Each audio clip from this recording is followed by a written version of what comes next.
वरती, हे बघा अशी. त्याच्यानंतर 2 पायांच्या मध्ये ठेवायचा.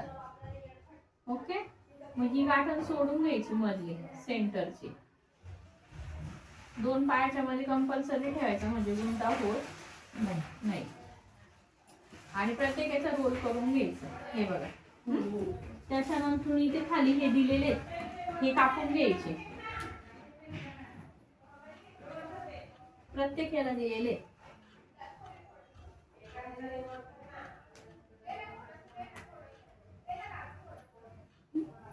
आणि मग गोळा करत करत चालायचं. थांबा ना 2 मिनिटं, ते बाकीच्यांना पण सांगा. गोल करायचा.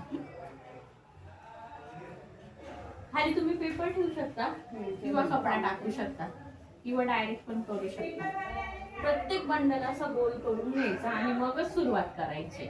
पण हे 2 पायाच्या मध्येच ठेवायचं. हा, मग हे असं हे निघतं बरोबर. एक जण तिकडून गुंडाळायला ठेवायचं, एक जण इकडनं.